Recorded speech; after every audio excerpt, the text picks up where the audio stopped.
¿Sabes cuánto tiempo llevo sin que nadie me mire a los ojos de esa manera? Me preguntó Dante Moretti aquella noche, con su voz baja y controlada, como si las palabras fueran algo que él elegía soltar con cuidado. Y yo, Grace Holland, una mesera con zapatos gastados y exactamente $4.000 en una cuenta bancaria que apenas respiraba, no supe qué responder. Porque nadie me había preparado para ese momento. Nadie me había dicho que el día en que perdiera el miedo también sería el día en que mi vida entera cambiaría de dirección. Hay algo que he aprendido sobre el universo, y es esto. A veces, lo que parece tu peor momento es en realidad el primer paso hacia algo que ni siquiera te atrevías a imaginar. Yo no lo sabía esa noche. Estaba de pie en medio de un restaurante elegante, con la mejilla ardiendo, el corazón golpeándome el pecho, y la certeza absoluta de que acababa de destruir lo único que tenía. Pero el universo ya estaba moviéndose. Ya estaba acomodando las piezas. Mi nombre es Grace Holland. Tengo 23 años, una hija de 5 que es la razón por la que respiro, y una historia que comenzó en el momento más oscuro de mi vida para llevarme hacia algo que todavía me cuesta creer que es real. Esta es la historia de cómo pasé de tener $4.000 y ninguna esperanza a encontrar algo que valía mucho más que 200.000.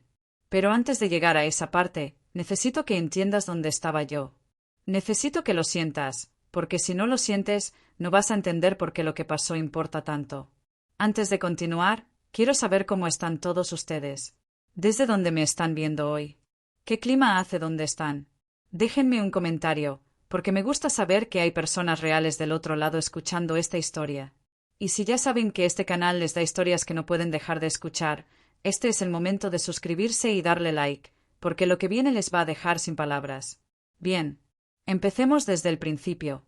Yo tenía 19 años cuando Emma llegó al mundo, y desde el primer segundo que la vi, supe que haría cualquier cosa por ella. Cualquier cosa. Ese tipo de amor que te reorganiza por dentro, que te cambia la jerarquía de todas las cosas, que hace que todo lo demás, el cansancio, el miedo, el orgullo, pasen a un segundo plano automáticamente. Así fue desde el primer momento. Emma era perfecta. 5 libras y media. Unos ojos oscuros enormes que me miraban como si ya me conocieran de antes, y unos dedos tan pequeños que cuando los envolvió alrededor de mi índice, yo sentí que el mundo entero podía derrumbarse afuera y adentro de esa habitación todo estaría bien. Lo que no sabía todavía era lo que vendría después. A los 2 años, Emma empezó a cansarse demasiado rápido. Se sentaba a jugar y en minutos ya estaba sin aliento, con los labios levemente azulados, un color que ninguna madre debería ver jamás en la cara de su hijo. Al principio pensé que era un resfriado, luego pensé que quizás era asma. Pero cuando el pediatra la escuchó con el estetoscopio y luego volvió a escucharla, y luego llamó a alguien más para que también la escuchara, yo ya sabía que esto no era un resfriado. Cardiomiopatía dilatada.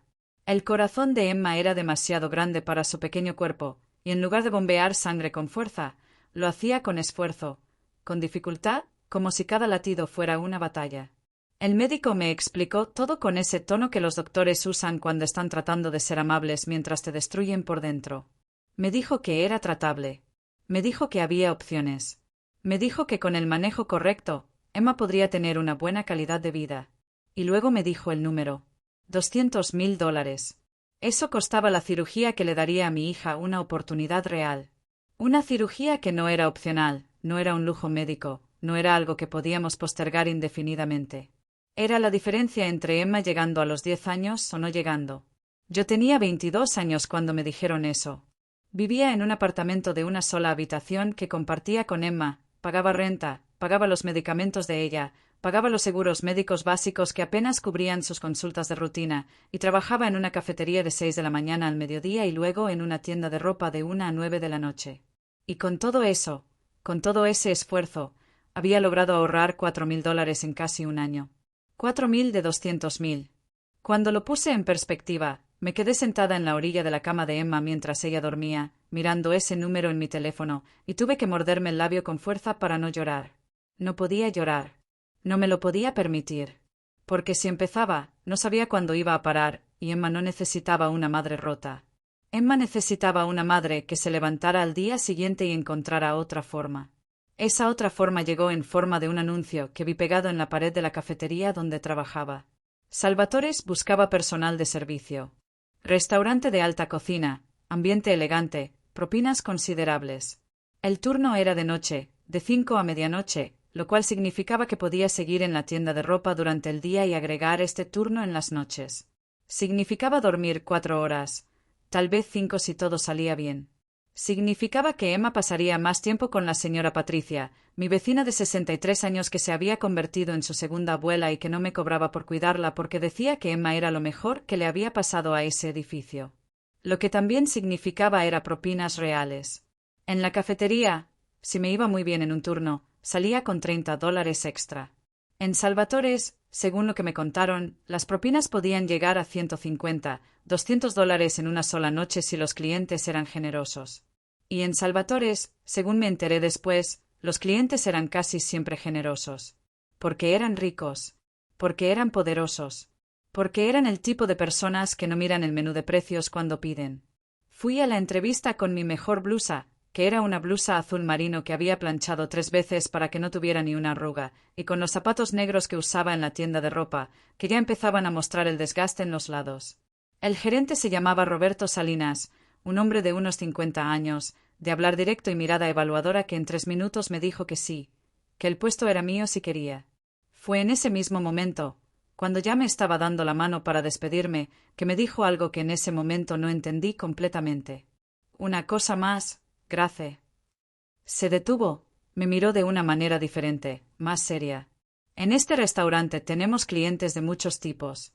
Gente de negocios, familias importantes, figuras públicas.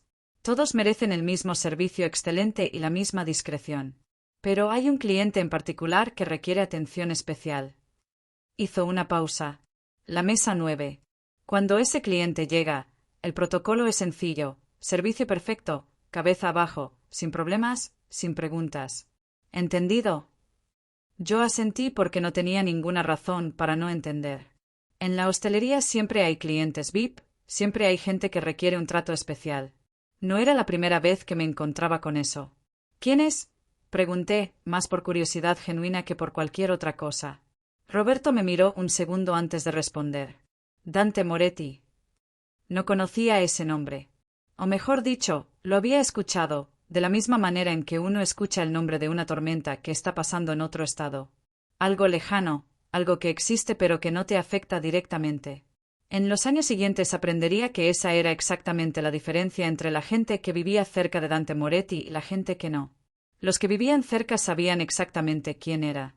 Los que vivían lejos solo habían escuchado el nombre como se escucha el eco de algo que prefieren no mirar de frente. Dante Moretti era, dependiendo de a quién le preguntaras, un empresario exitoso con intereses en bienes raíces, construcción e importación. O era el jefe de una de las familias más influyentes de la ciudad, cuyo poder real no se medía en contratos firmados sino en conversaciones que nunca quedaban en papel. Whispers. Eso era lo que su nombre generaba.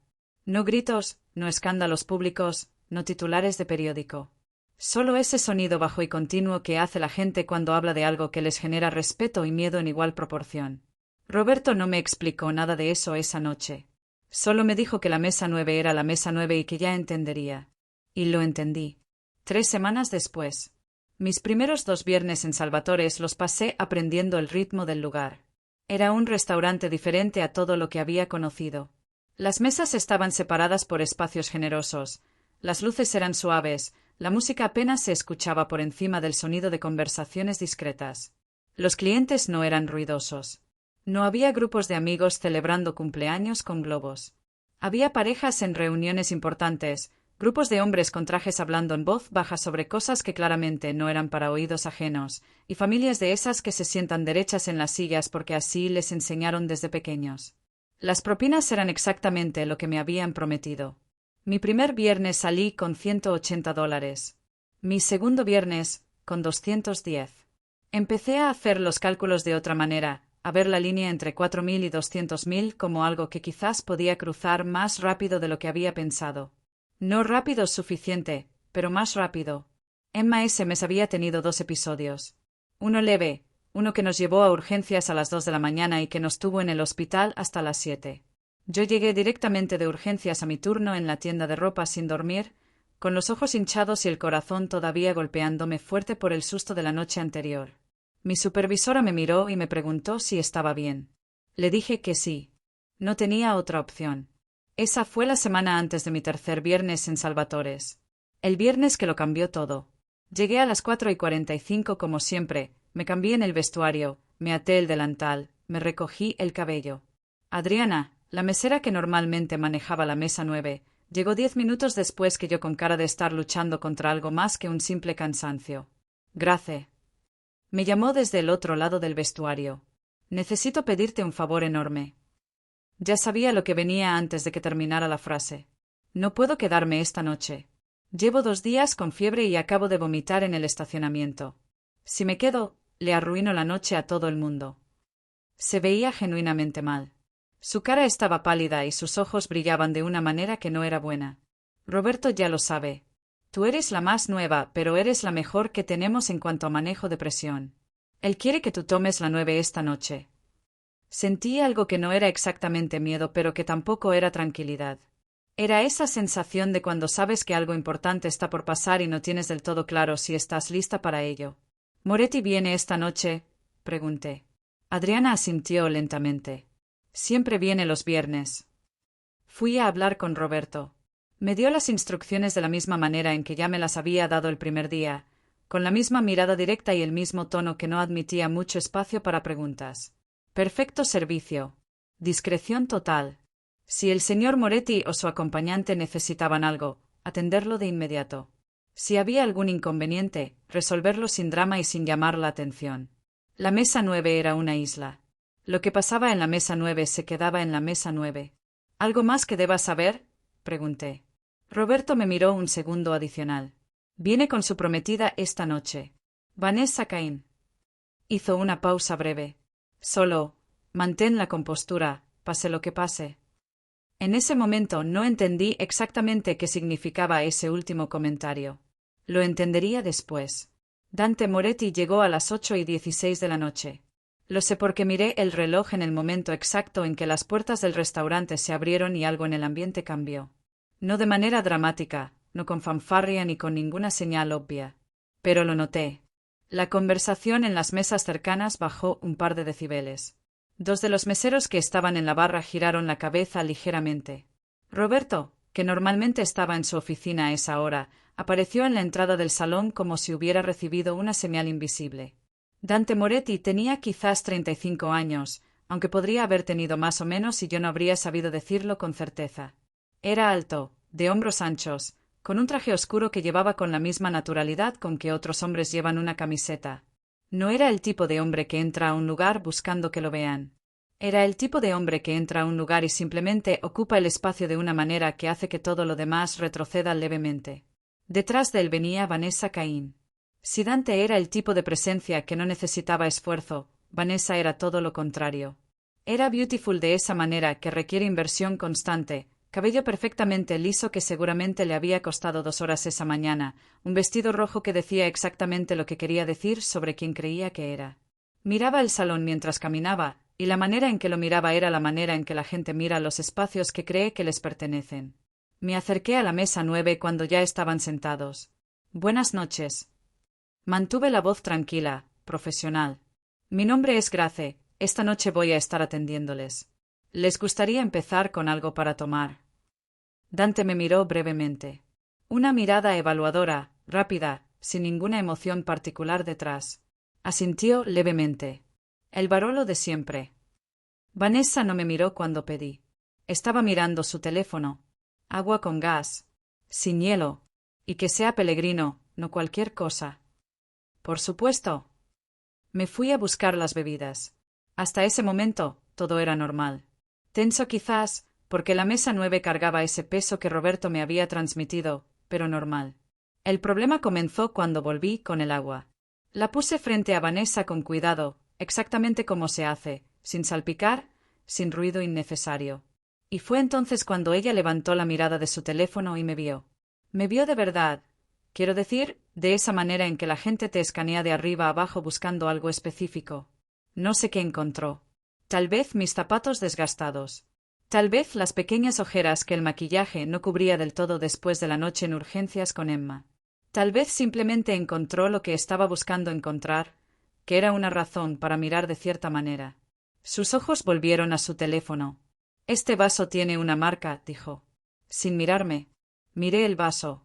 No tenía ninguna marca. Disculpe, señora, no veo. ¿Me estás diciendo que mis ojos mienten? Me miró entonces, y esta vez la expresión era diferente. Fría, deliberada. Tomé el vaso sin decir nada más y lo reemplacé. Le traje otro idéntico, porque todos los vasos en Salvatores eran idénticos y ninguno tenía ninguna marca. Mejor, dijo, sin mirarme de nuevo. Dante había estado mirando algo en su teléfono durante todo ese intercambio. No había levantado la vista. No había dicho nada.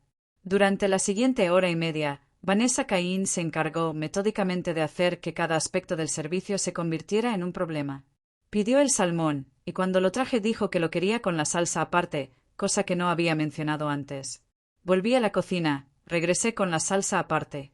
Entonces dijo que en realidad prefería el risotto. Volví a la cocina, pedí el risotto, regresé. Cuando puse el plato frente a ella lo miró fijamente por un momento y luego lo empujó hacia el centro de la mesa. «Está frío». El chef, que llevaba 20 años en esa cocina, me miró cuando volví con el plato. Me miró y luego miró el plato y supe que los dos sabíamos que ese risotto no estaba frío. Pero lo recalentó sin decir nada. Porque la mesa 9 era la mesa 9. La copa de agua de Vanessa se cayó. Digo se cayó porque así lo describió ella después, aunque yo estaba a menos de 1 metro y lo que vi fue su mano moviéndose de una manera que no fue accidental. El agua se derramó sobre la mesa, sobre parte del mantel, y Vanessa se levantó con una expresión de horror exagerado como si le hubieran volcado lava. «Dios mío, qué incompetente». Me agaché a limpiar inmediatamente. Mis manos trabajaban mientras yo mantenía la cara neutral, la respiración controlada. Pensaba en Emma. Pensaba en los $4.000. Pensaba en los 200.000. Pensaba en la señora Patricia esperando en el apartamento con mi hija dormida en el sofá. Me mantuve. Pero Vanessa no había terminado. Cuando llegó el momento de pedir los postres, se inclinó levemente sobre la mesa y me miró con esa expresión que la gente tiene cuando está a punto de decir algo que saben que va a doler y lo están disfrutando. «¿Cuánto tiempo llevas trabajando aquí?», preguntó. 3 semanas, respondí. «¿Se nota?». Sonrió de una manera que no tenía nada de calor.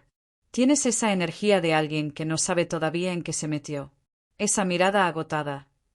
Hizo una pausa, mirándome de pies a cabeza otra vez. ¿Tienes hijos? No respondí esa pregunta. No porque no supiera la respuesta, sino porque supe instintivamente que la respuesta que yo diera iba a ser usada como munición. Los postres son... «Te hice una pregunta», me interrumpió Vanessa, suavizando la voz de esa manera particular en que la crueldad a veces se disfraza de interés. «Solo tengo curiosidad. Se ve que tienes esa carga de alguien que lleva demasiadas cosas. ¿Cuántos tienes? ¿2? ¿3? A las mesas cercanas llegó ese silencio que llega cuando la gente está fingiendo que no está escuchando pero claramente lo está. 1, dije. «Ah». Asintió como si eso confirmara algo. «¿Y el padre? Está en la imagen, no?»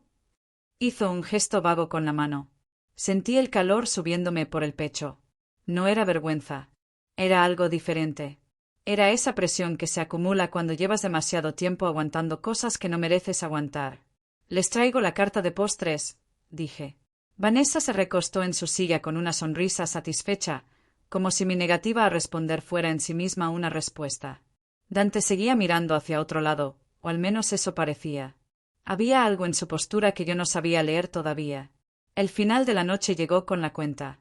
$304.50. Yo la puse sobre la mesa con la misma compostura con que había puesto todo lo demás esa noche. Vi a Dante sacar su billetera y dejar una tarjeta, sin siquiera mirar la cuenta. Vanessa miró la cuenta, miró la tarjeta, y luego abrió su propio bolso y sacó algunos billetes. Los puso sobre la mesa sin mirarme. $5. En una cuenta de $304. Los miré. Respiré. Los tomé. Y fue entonces cuando Vanessa dijo la última cosa. «Deberías sonreír más», me dijo, con esa voz ligera de quien lanza una piedra y pretende que es una flor. «El mal humor se te nota en la cara. Así no vas a llegar a ningún lado en este trabajo». Y algo dentro de mí, algo que había estado contenido toda la noche, toda la semana, toda la colección de noches en urgencias y turnos dobles y $4.000 contra 200.000, ese algo se terminó. No grité. No perdí la compostura de esa manera. Lo que hice fue exactamente lo opuesto. Me quedé completamente quieta por un momento, y luego hablé con una voz tan tranquila que creo que fue más impactante que si hubiera gritado. No estoy de mal humor, dije. Estoy cansada. Hay una diferencia. Esta mañana estuve en el hospital viendo a mi hija de 5 años luchar para respirar, porque tiene una enfermedad del corazón que necesita una cirugía que cuesta más de lo que yo podré ganar en años. Y esta noche, mientras usted me mandaba a la cocina 4 veces por un plato que no tenía nada malo, yo seguía pensando en cómo ganar suficiente para darle a ella una oportunidad de vivir. Hice una pausa de un segundo. No le pido que entienda eso. Solo le pido que no confunda mi dignidad con algo que usted puede comprar o quitarme. El silencio en el restaurante era total. Vanessa me miró con los ojos abiertos, y luego ese asombro se transformó en algo mucho más peligroso. Se levantó de la silla. La bofetada llegó rápida y fue fuerte. El sonido resonó en el salón. Mi mejilla ardió. Y yo, Grace Holland, mesera de Salvatores, madre de Emma, con $4.000 en el banco y 200.000 de deuda médica por delante, sin pensar, sin calcular, sin miedo, le devolví la bofetada con exactamente la misma fuerza. No me vuelvas a tocar, dije. Nunca más. El salón entero estaba paralizado. Vanessa tenía la mano en su mejilla, los ojos convertidos en algo que no era solo enojo sino también incredulidad, el tipo de incredulidad de alguien que ha pasado toda su vida recibiendo el mundo de cierta manera y acaba de encontrar la primera excepción. Y entonces todos miramos a Dante Moretti, que se había levantado de la silla despacio, con esa calma que yo ya empezaba a entender que era su estado natural. Miró a Vanessa un momento. Luego me miró a mí. Vanessa golpeó primero, dijo. No era una pregunta. Era una declaración, dicha en voz baja, para sí mismo y para la sala al mismo tiempo. Abrió su billetera. Sacó 5 billetes y los puso sobre la mesa frente a mí. $500. Para la cirugía de su hija, dijo. Y se fue. Vanessa lo siguió, hecha una tormenta de tacones y humillación, sin mirar a nadie. Y yo me quedé de pie junto a la mesa 9, con la mejilla ardiendo, $500 en la mano, y una sensación que no sabía nombrar todavía. No era victoria. No era miedo. Era algo más parecido al comienzo de algo. Como cuando el cielo cambia de color antes de que llegue la lluvia y todavía no sabes si es una tormenta o algo que necesitabas. Lo que sí sabía era esto. Esa mirada que Dante Moretti me dio antes de salir por esa puerta no era enojo. Era curiosidad. Y eso, de alguna manera que no podía explicar todavía, me daba más miedo que el enojo. Esa noche no dormí.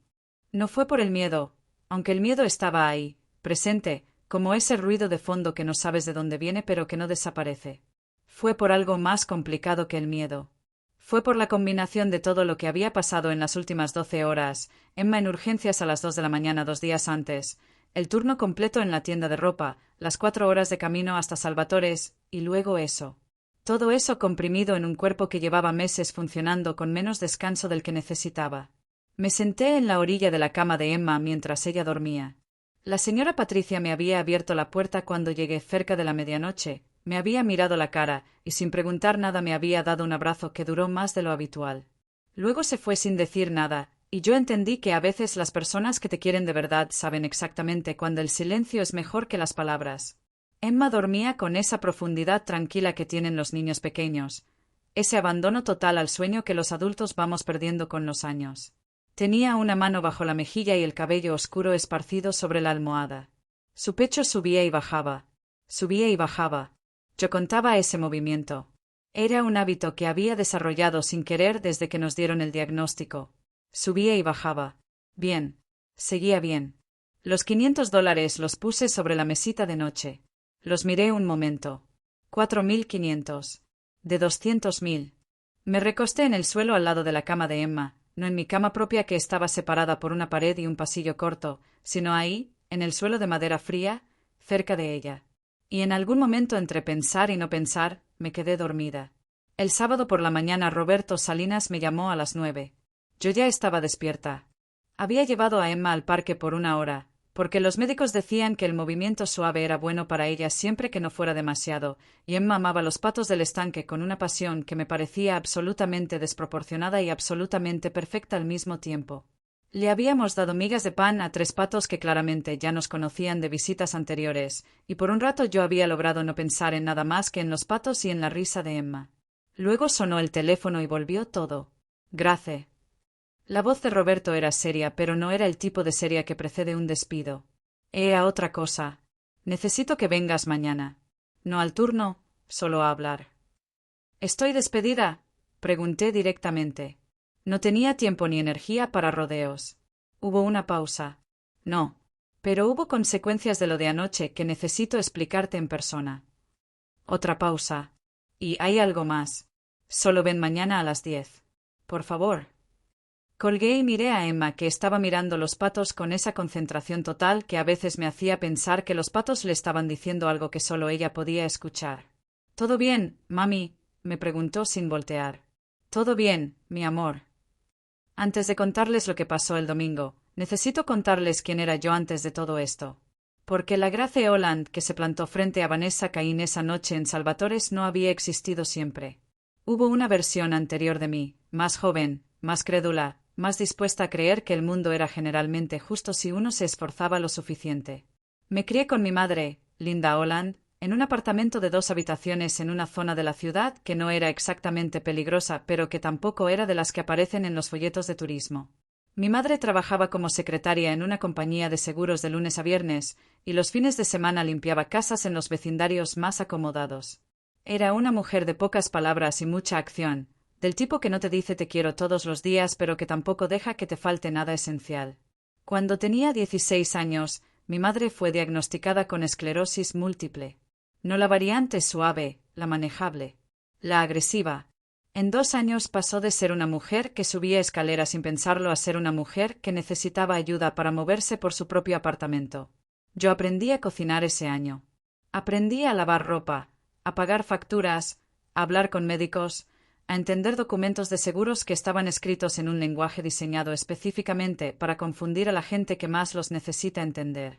También aprendí que el cansancio no es razón para dejar de moverse. Mi madre murió cuando yo tenía 17 años.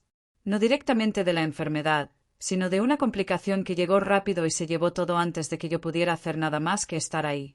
La enterramos en el cementerio municipal con una ceremonia pequeña a la que vinieron 4 personas además de mí.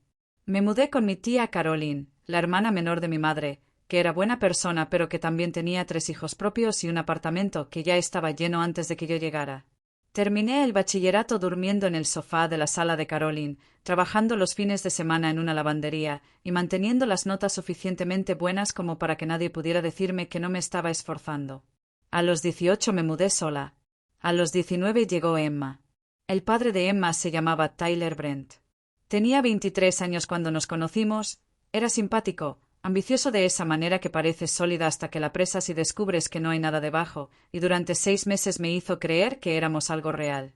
Cuando le dije que estaba embarazada, me miró de esa manera en que la gente te mira cuando les estás entregando un problema que no pidieron.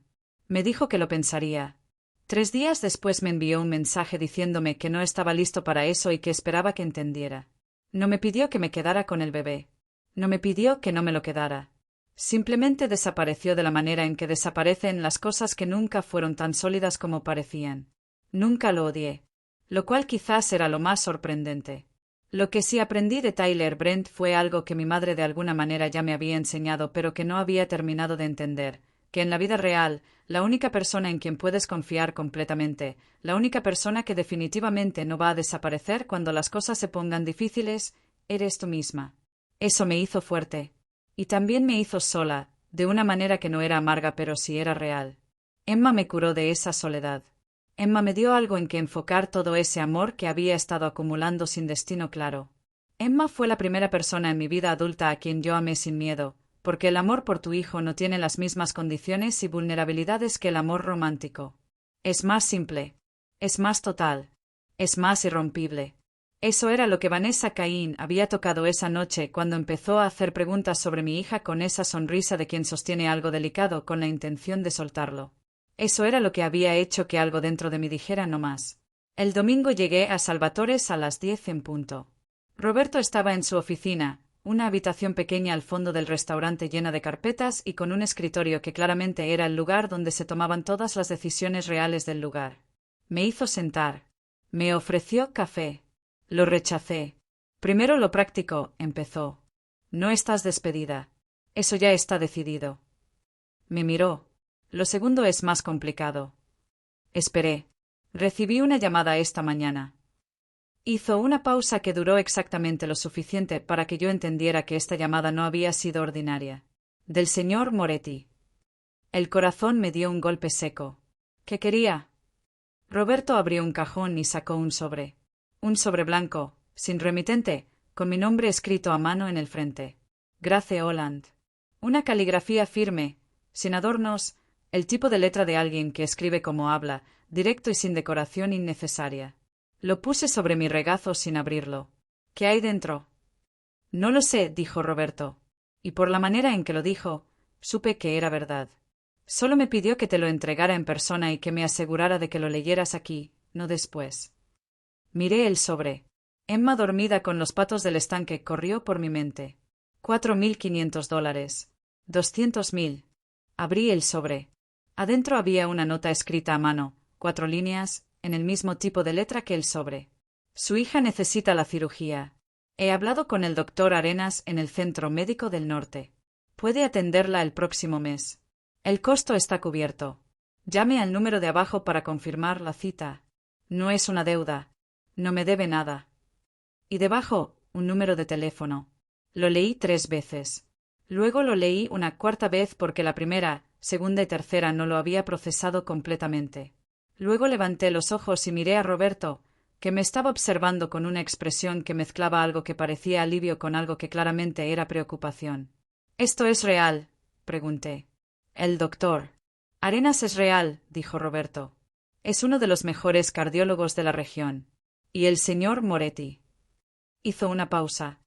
Cuando el señor Moretti dice que algo está hecho, está hecho. Sentí algo extraño en el pecho. No era gratitud todavía, aunque la gratitud vendría después. Era algo más complicado. Era la sensación de que algo enorme se estaba moviendo alrededor de mí y que yo no tenía todavía el mapa completo de lo que significaba. ¿Por qué?, pregunté. Roberto me miró un momento largo. No lo sé, Grace. Y esta vez, aunque era verdad que no lo sabía con certeza, ambos sabíamos que la respuesta a esa pregunta iba a importar más de lo que cualquiera de los dos podía calcular en ese momento. Llamé al número esa tarde. No de inmediato. Primero me senté en el apartamento con la nota sobre la mesa y Emma dibujando en el suelo a mis pies, y me permití pensar en todas las razones por las que no debía llamar. Eran razones reales. Dante Moretti no era un filántropo anónimo. Era un hombre cuyo nombre generaba ese sonido particular de respeto mezclado con miedo. Nadie hace algo así sin razón. Nadie cubre una cirugía de $200.000 para la hija de una mesera que acaba de ver 2 veces en su vida sin tener algo en mente. Pero también estaba Emma. Emma que esa mañana había tosido 3 veces durante el desayuno y que había mirado sus tostadas con menos apetito del habitual. Emma cuyos labios a veces adquirían ese tono que me hacía contar sus respiraciones. Emma que le contaba secretos a los patos porque creía que ellos la escuchaban. No había balance posible entre el riesgo abstracto de aceptar ayuda de alguien poderoso y el riesgo concreto de que mi hija no llegara a los 6 años. Llamé. El hombre que contestó se presentó como Santi, dijo que era el asistente del señor Moretti, y habló con una eficiencia que me dejó claro que este tipo de llamadas no era inusual para él. Me dio los datos del doctor Arenas, la fecha tentativa de la cita, el nombre de la clínica, y me dijo que todo estaba arreglado y que solo necesitaba confirmar si quería proceder. ¿Hay algo que el señor Moretti espere a cambio?, pregunté directamente, porque no tenía tiempo para llegar a esa pregunta rodeos. Hubo una pausa breve. No, dijo Santi. El señor Moretti fue específico en ese punto. ¿Y si quisiera hablar con él directamente? Otra pausa. Le haré llegar el mensaje. Colgué. Emma levantó los ojos de su dibujo y me miró. ¿Con quién hablabas, mami?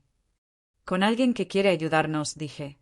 Emma pensó en eso un momento y luego volvió a su dibujo. ¡Qué bueno!, dijo simplemente, con esa lógica pura de los 5 años para quien la bondad de los extraños es completamente posible y no requiere mayor análisis. La cita con el doctor Arenas fue 3 días después. El Centro Médico del Norte era un edificio que yo nunca había pisado porque era el tipo de lugar donde van las personas que tienen exactamente el tipo de seguro médico que yo no tenía. Las paredes eran blancas y limpias, El personal usaba uniformes que no estaban desgastados en los codos, y nadie te miraba de esa manera particular que te hace saber que estás siendo evaluada financieramente mientras pretenden que te están evaluando médicamente. El doctor. Arenas tenía unos 50 años, cabello canoso corto, y la forma de hablar de alguien que ha tenido que dar malas noticias tantas veces que ha aprendido a envolver la verdad en la mayor claridad posible para que al menos sea comprensible aunque no sea agradable. Examinó a Emma durante 40 minutos. Me explicó todo lo que ya sabía y algunas cosas que no sabía. Me dijo que la condición de Emma había avanzado más de lo que los exámenes previos sugerían, que la cirugía no era solo aconsejable sino urgente, y que la ventana ideal era dentro de las próximas 6 semanas. 6 semanas. También me dijo que el procedimiento estaba completamente financiado. No como deuda, no como préstamo. Financiado. Salí de esa cita con Emma de la mano, caminando por el pasillo blanco hacia la salida, y tuve que detenerme un momento en el estacionamiento porque las piernas no me respondieron bien por unos segundos. Emma me miró desde abajo. ¿Estás bien, mami? Sí, mi amor. Me agaché y la abracé. La abracé fuerte, más de lo habitual, y ella me dejó, con esa generosidad sin preguntas de los niños pequeños. Estoy perfectamente bien. 2 días después de la cita con el médico, Dante Moretti llegó al restaurante. Era martes, no viernes. Eso ya era inusual, según me había comentado Adriana, que ya había vuelto al trabajo recuperada de su fiebre. Llegó solo, sin Vanessa, sin nadie más que 2 hombres que se quedaron junto a la entrada como sombras que no necesitaban ser presentadas.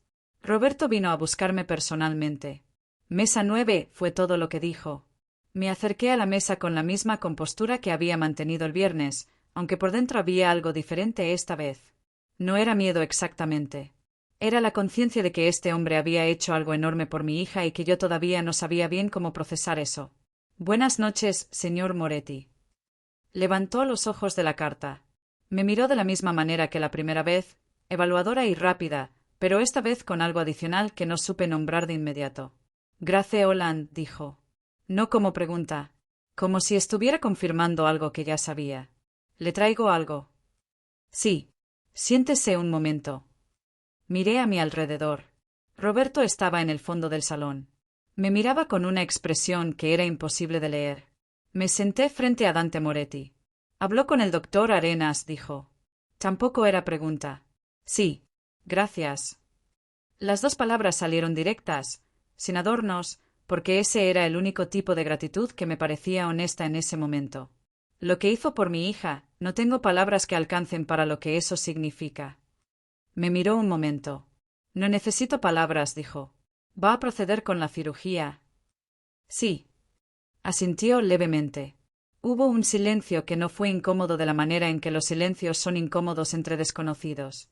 Era un silencio diferente. Era el tipo de silencio que hay entre 2 personas que están evaluándose mutuamente con honestidad. ¿Por qué lo hizo? Pregunté. No pude no preguntarlo. Dante Moretti me miró un momento largo antes de responder. Porque lo que le hizo Vanessa estuvo mal, dijo. Y porque lo que usted dijo en esa sala era verdad, y la verdad merece respeto aunque sea inconveniente. Hizo una pausa. Y porque su hija necesita vivir. Esas 3 razones. Las dijo con la misma tranquilidad con que podría haber dicho el menú del día. Sin dramatismo, sin esperar que yo llorara o me deshiciera de gratitud. Algo dentro de mí se acomodó en ese momento. No de manera romántica, no de esa manera que las historias nos enseñan que deben acomodarse las cosas. De una manera más básica.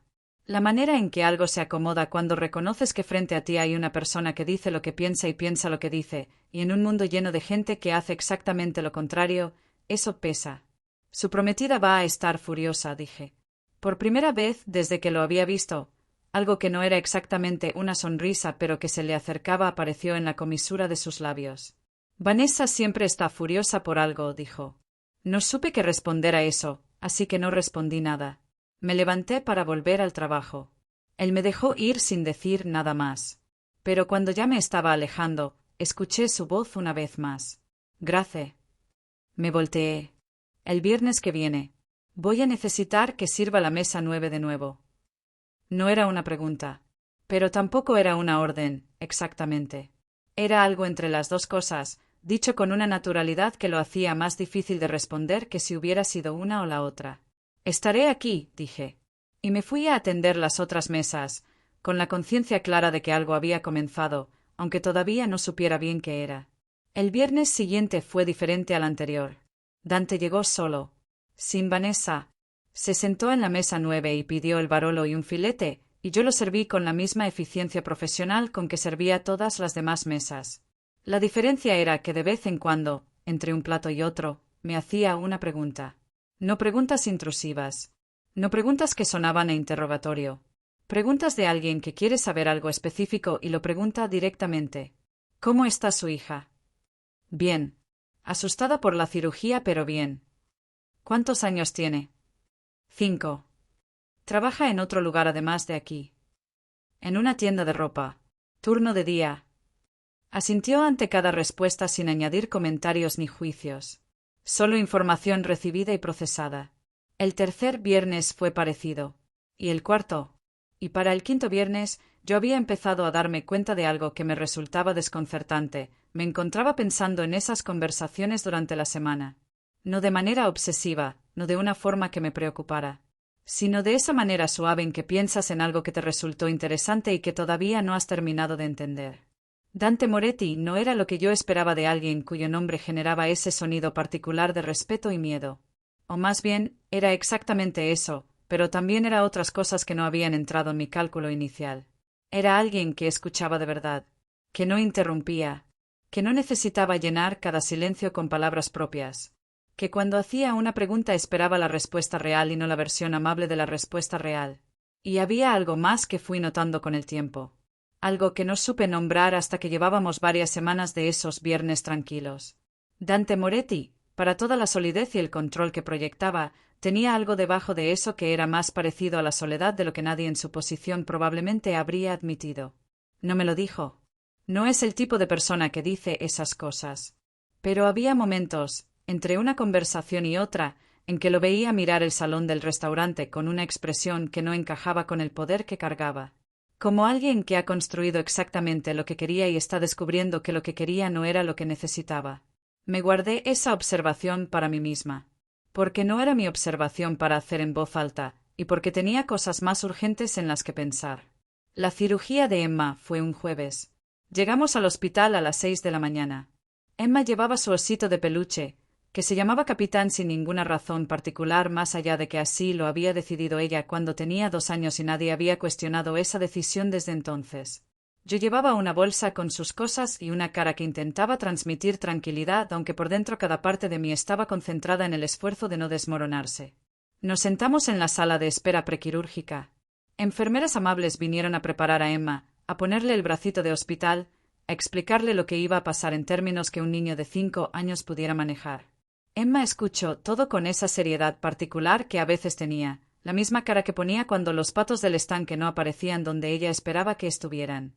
Cuando llegó el momento de que se la llevaran, me agaché a su nivel. «Mami va a estar aquí todo el tiempo», le dije. «¿Y Capitán?» «Capitán también. ¿Me vas a comprar helado cuando despierte?» Tuve que controlar la cara para que la emoción no se me saliera por los ojos en ese momento.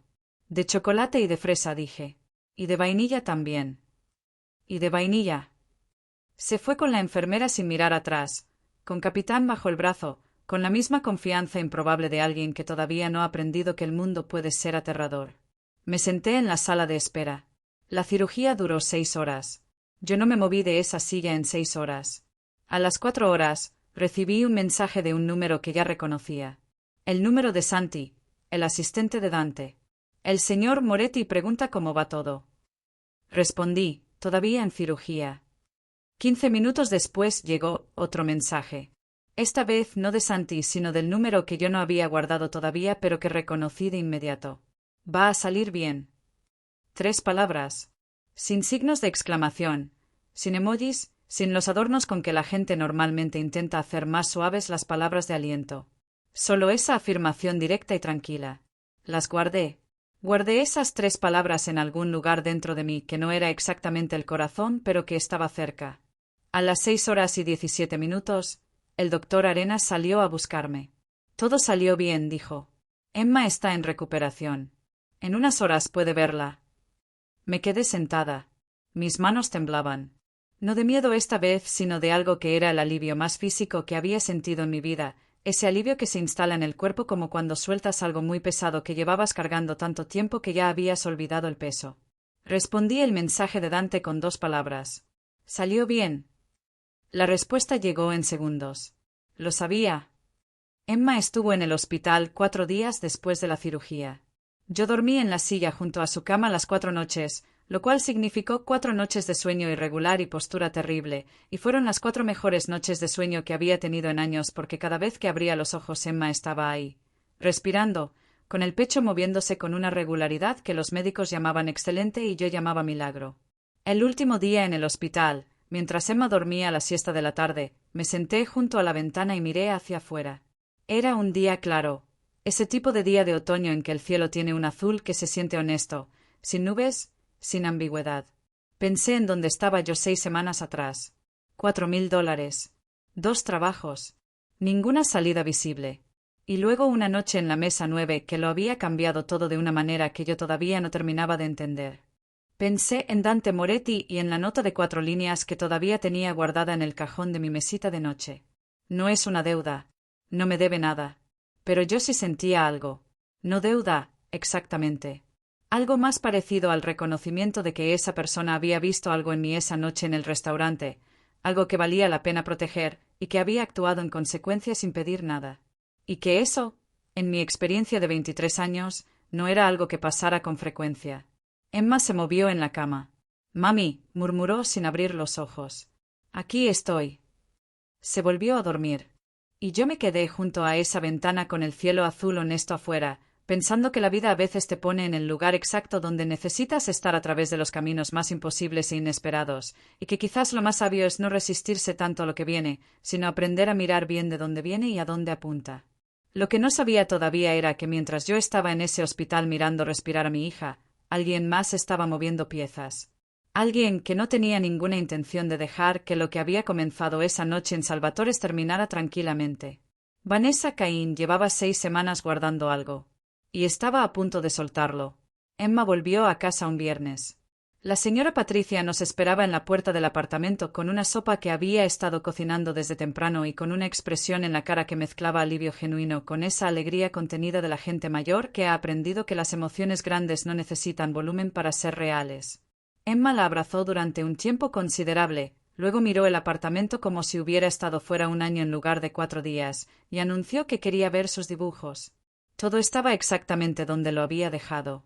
Esa noche, después de que Emma se durmió con Capitán bajo el brazo y la sopa de la señora Patricia parcialmente consumida porque el apetito todavía no había vuelto del todo, yo me senté en la cocina con una taza de té que se fue enfriando sin que yo la tomara, y me permití sentir el peso completo de lo que había pasado en los últimos 2 meses. Había una línea clara entre el antes y el después. Antes de la mesa 9. Después de la mesa 9. Antes, yo era una persona que funcionaba completamente sola, que había construido su vida entera sobre la premisa de que contar con otros era una variable demasiado poco confiable. Después, había algo que no sabía todavía cómo categorizar.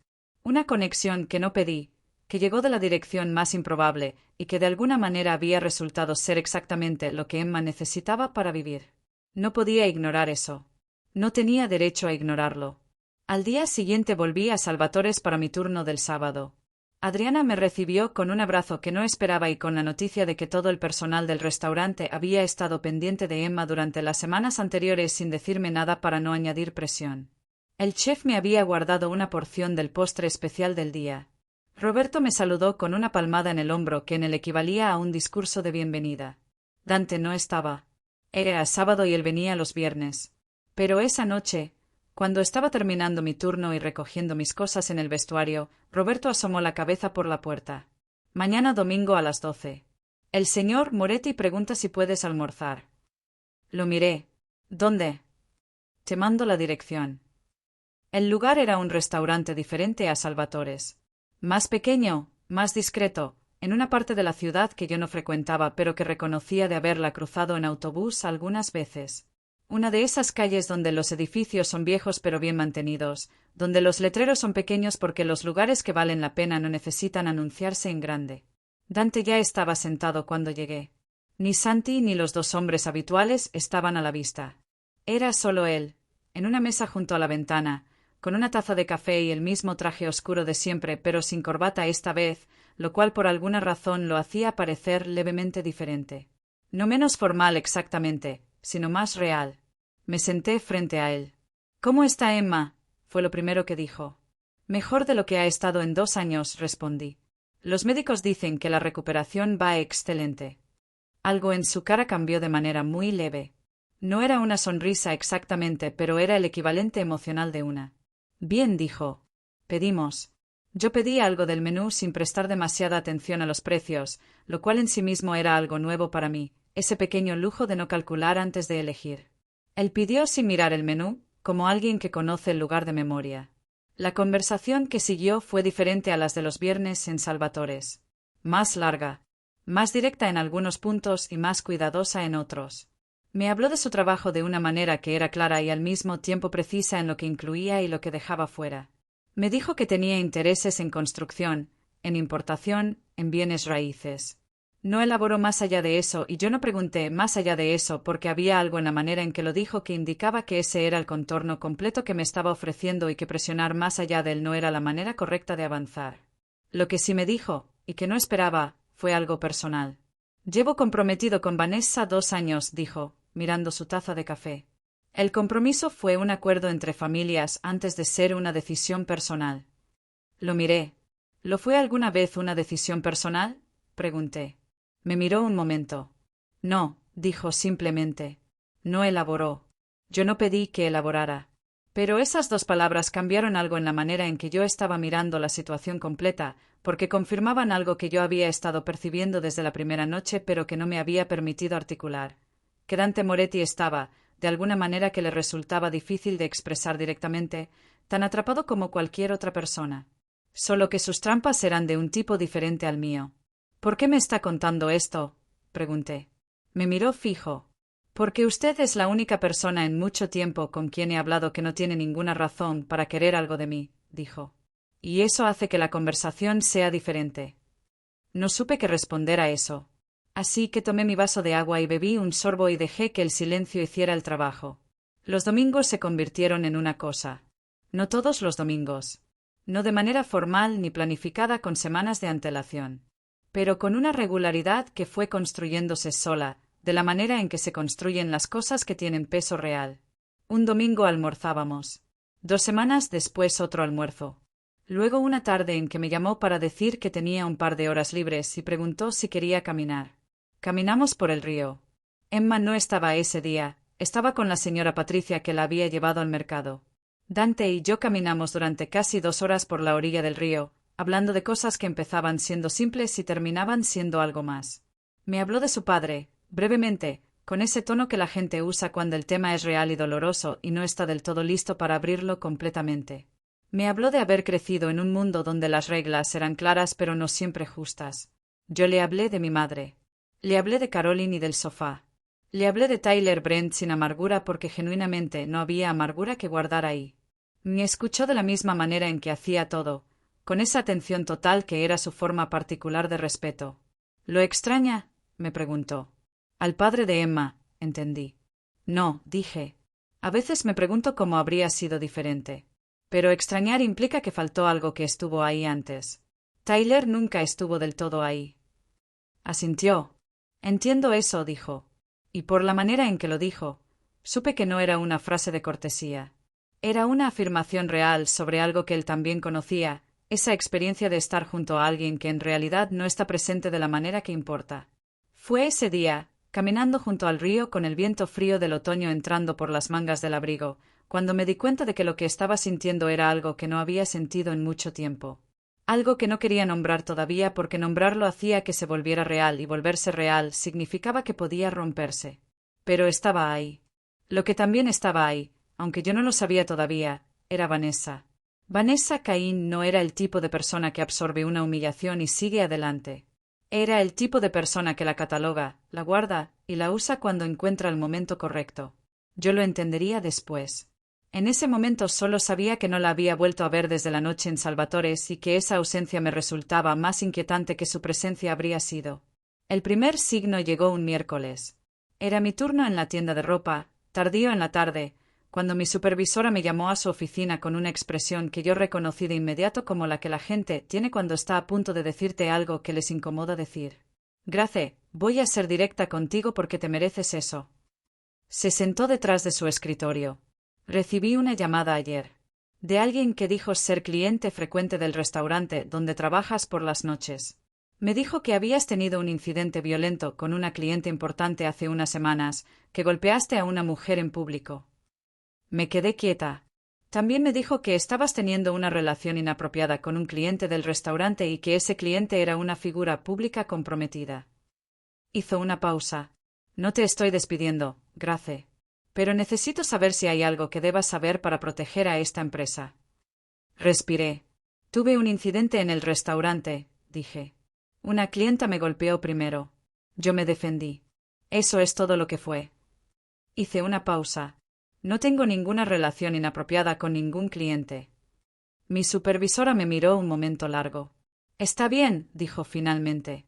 Pero quiero que sepas que esta llamada existió. Si hay algo más que venga después, necesito que seas honesta conmigo. Salí de esa oficina con las manos ligeramente tensas y la certeza completa de quién había hecho esa llamada. Esa noche le envié un mensaje a Dante. Solo 4 palabras. Vanessa llamó a mi trabajo. La respuesta tardó 10 minutos. Lo sé. Lo estoy manejando. ¿Qué significa manejando? Significa que no va a volver a suceder. No respondí. Pero algo en mi pecho se tensó de una manera que no era solo molestia. Era la primera vez que la realidad completa de lo que significaba estar cerca de Dante Moretti se hacía completamente visible. No era solo cenas tranquilas junto al río.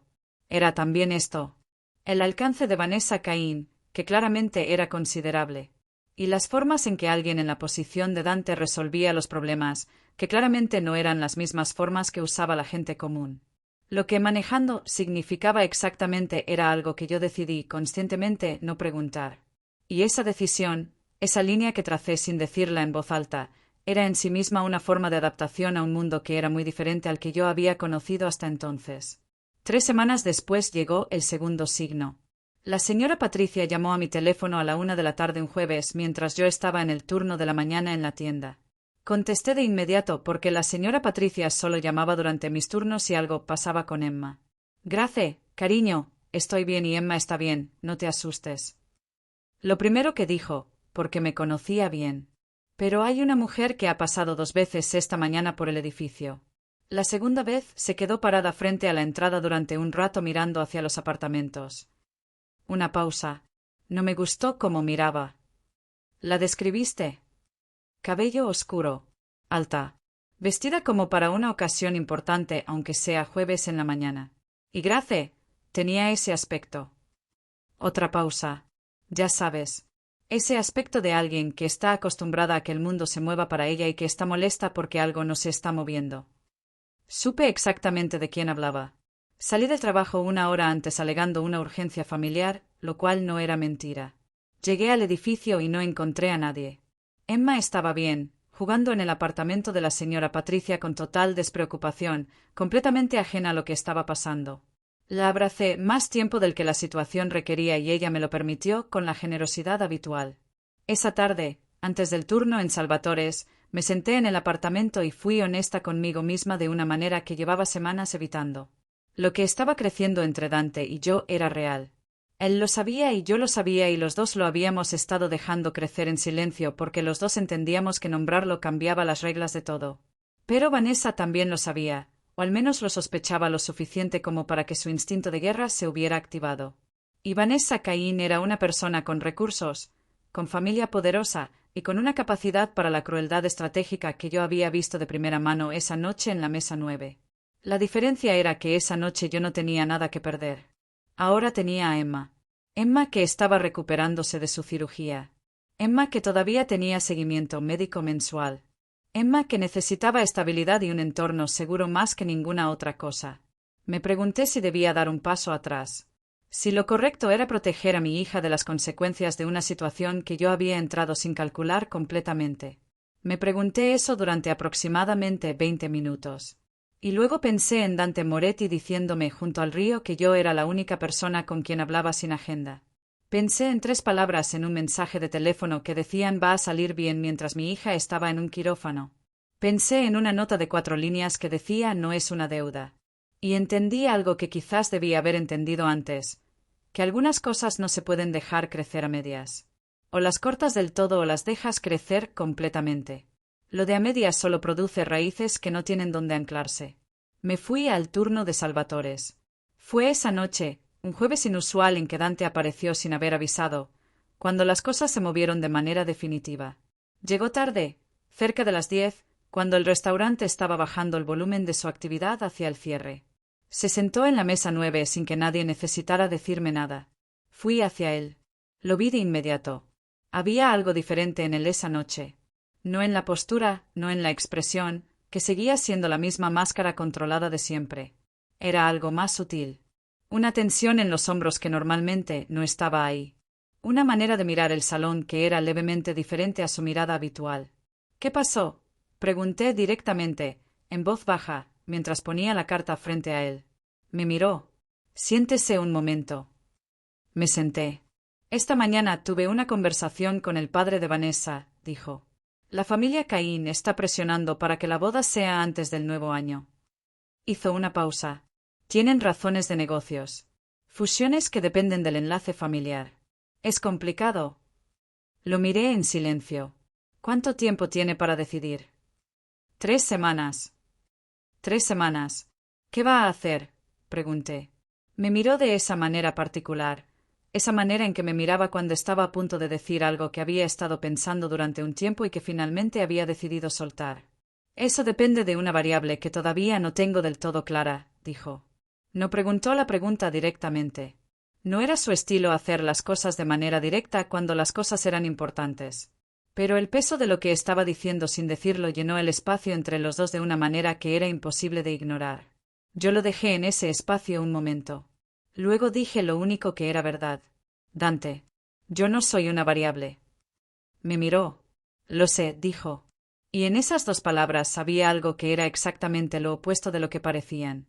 No eran una concesión. Eran una afirmación. Porque él sabía perfectamente que yo no era una variable.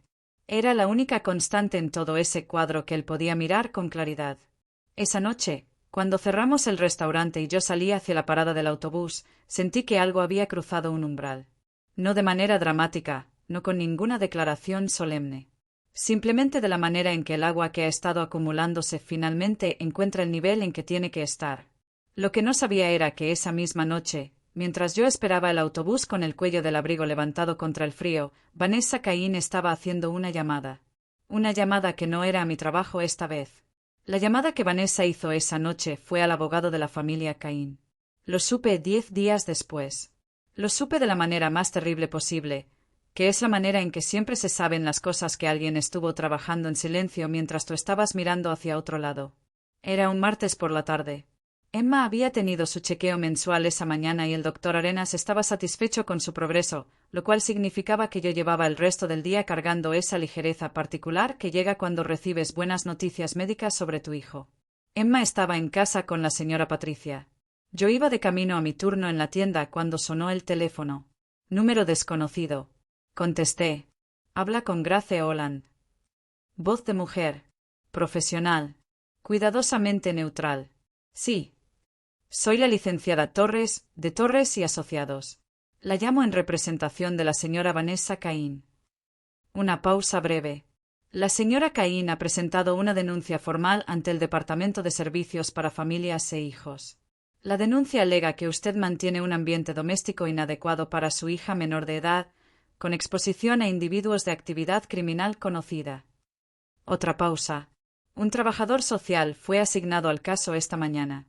Puede esperar una visita domiciliaria dentro de los próximos 5 días hábiles. Se me heló todo. No el frío de afuera. El frío de adentro.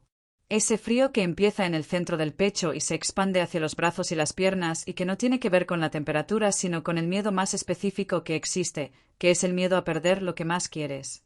¿En base a qué evidencia?, dije. Mi voz salió más tranquila de lo que me sentía. La señora Caín ha proporcionado fotografías y registros de comunicaciones que, según ella, demuestran la naturaleza de su relación con el señor Moretti. La voz de la abogada seguía siendo perfectamente neutral. El departamento tomará su propia decisión sobre la relevancia de la evidencia. ¿Qué fotografías? No estoy en posición de compartir los documentos de mi cliente. Colgué. Me quedé parada en la acera con el teléfono en la mano y el autobús pasando de largo porque no levanté la mano a tiempo para detenerlo. Fotografías. Registros de comunicaciones. Alguien había estado documentando mis encuentros con Dante. Los almuerzos de los domingos. La caminata junto al río. Las conversaciones en Salvatores. Alguien con recursos, con paciencia y con la intención específica de construir un caso que pudiera usarse para el único propósito que realmente podía doler. Emma. Llamé a Dante. Contestó al segundo tono. Vanessa presentó una denuncia de negligencia infantil, dije sin preámbulo. Servicios sociales van a visitarme. Hubo un silencio de exactamente 2 segundos. ¿Cuándo te llamaron? Hace 5 minutos. Voy a llamarte en 10 minutos. Colgó. Llamó en 7. Ya hablé con mi abogado, dijo. La denuncia es maliciosa, pero el proceso va a tener que seguir su curso independientemente. Tienes derechos claros. Tu apartamento es adecuado. Emma tiene atención médica completa. No hay nada real que Vanessa pueda presentar. Pero va a ser un proceso y va a ser incómodo. ¿Incómodo? Mi voz salió con un borde que no intenté suavizar. Grace. Una pausa. Lo siento. Esto es mi responsabilidad. No, dije. Esto es responsabilidad de Vanessa. Tú no hiciste esto. Otro silencio. Hay algo más que necesitas saber, dijo, y algo en su tono cambió de manera que me puso en alerta antes de que dijera la siguiente palabra. El padre de Vanessa presentó documentos esta mañana. Si el compromiso no se formaliza en los contratos antes del fin de mes, hay cláusulas legales que afectan varios proyectos de construcción que llevan años en proceso. Una pausa. La familia Caín tiene más influencia de lo que yo calculé. Hay jueces. Hay funcionarios. Hay gente que les debe favores. Lo escuché en silencio.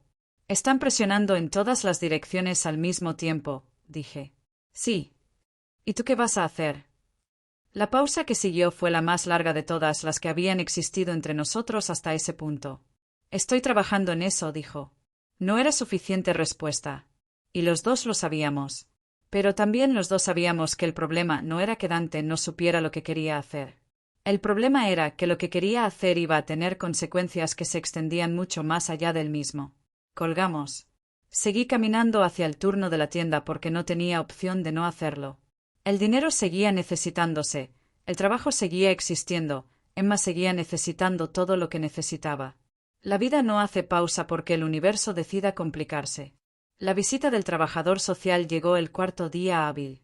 Se llamaba señor Valdés, era un hombre de unos 40 años con cara de alguien que ha visto demasiadas situaciones reales como para que le impresione nada en particular, y llegó puntual a las 11 de la mañana con una carpeta y esa expresión profesionalmente neutral que los trabajadores sociales aprenden a mantener porque su trabajo requiere observar sin juzgar, aunque siempre estén haciendo las dos cosas. El apartamento estaba perfectamente en orden. Lo había limpiado 2 días seguidos con una atención al detalle que probablemente habría impresionado a un inspector de sanidad. No porque el apartamento estuviera sucio normalmente, sino porque cuando alguien va a examinar tu hogar para determinar si eres una madre adecuada, el instinto es eliminar hasta la más mínima posibilidad de duda. El señor Valdés caminó por el apartamento. Miró la habitación de Emma, que tenía sus dibujos en la pared y a Capitán sentado sobre la almohada. Miró la cocina, la sala, el baño. Revisó la documentación médica de Emma que yo había organizado en una carpeta propia.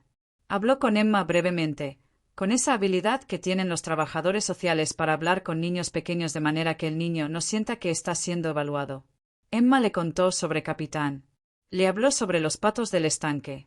Le habló sobre la señora Patricia que hacía sopa y sobre su nueva doctora del corazón que olía a lavanda.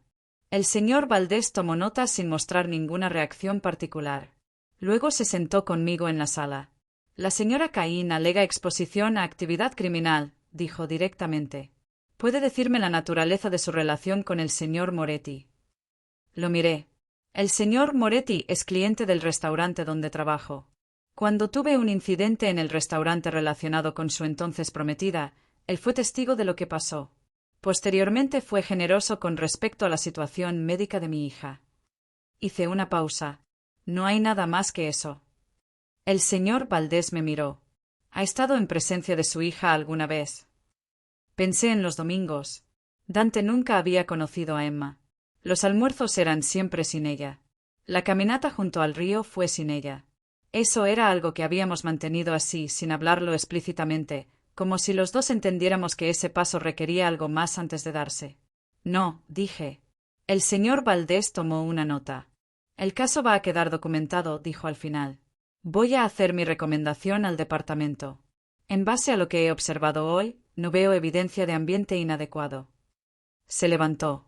Pero el caso permanece abierto durante 90 días. Si hay denuncias adicionales durante ese periodo, habrá una segunda visita. Se fue. Cerré la puerta detrás de él y me quedé parada en el pasillo del apartamento durante un momento que fue más largo de lo que debería haber sido. 90 días. Vanessa tenía 90 días para hacer otra denuncia. Y si ella había tenido los recursos para conseguir fotografías y documentar mis comunicaciones, 90 días era tiempo suficiente para construir algo más grande si se lo proponía. Esa fue la primera vez que sentí genuinamente que estaba dentro de algo que era mucho más grande que yo. No era el tipo de miedo que paraliza, porque ese tipo de miedo no me lo podía permitir. Era el tipo de miedo que obliga a pensar con más claridad de lo habitual. Esa misma semana, Dante me llamó para decirme que necesitaba verme. No en el restaurante. No en el lugar habitual de los domingos. Me dio una dirección que reconocí de inmediato como una parte de la ciudad muy diferente al apartamento del río. Llegué a un edificio de 4 pisos en una calle tranquila. Dante me esperaba en el interior, en una sala que era claramente una oficina privada, no un apartamento. Una mesa, 4 sillas, ventanas que miraban hacia un jardín interior cerrado. Había otro hombre en la sala. Mayor, traje, expresión de alguien que cobra muy bien por hacer exactamente la expresión que tiene. Mi abogado, el licenciado Herrera, dijo Dante. Me senté. Lo que siguió fue una conversación que duró 2 horas y que me dejó con una imagen completa que hasta ese momento yo solo había visto por partes. Dante había comenzado a tomar decisiones.